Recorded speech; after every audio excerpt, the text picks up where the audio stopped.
sa pagsulat ng tugmaan. Marami sa atin ay hinahangad ng kasikatan. Libre lang naman mangarap, basta lagi mong tibayan ang sarili at loob. Alisin maling kutob, magtiwala at umahon kung ikay nakalubog. Dahil kayang maabot, basta wag kang mabagot. Bukod tangi ang sarili mo ang pwedeng sumagot. Wala nang preno-preno sa mahaba na daan. Huwag na huwag kang liliko, yan ang lagi mong tandaan. Sa kultura na ito, halos pare-pareho lang. Dumadaan sa pagkabobo, nagdire-diretso lang.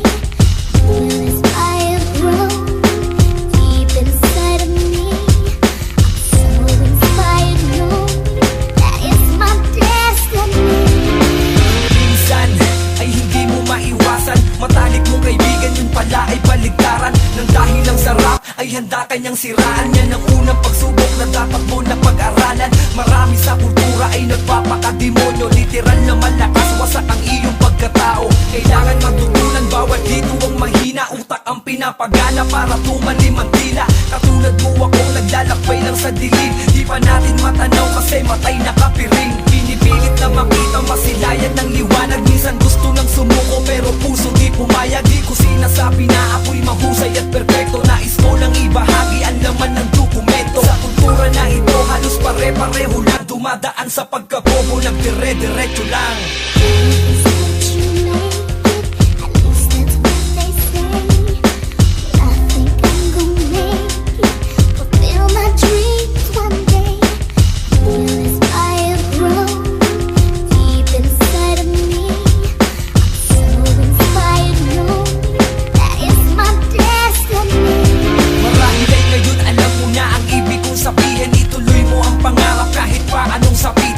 Puso mo at gawin kung anong nararapat. Walang pwedeng humusga kung saan ka nakatapak. Dahil di nakadepende kung bago o veterano. Sa pagsulat ng tulagi na kailangan nakaplano. Huwag kang magpapadaig kung ano man ang marinig. May mga oras talagang wala sa'yong bumibili.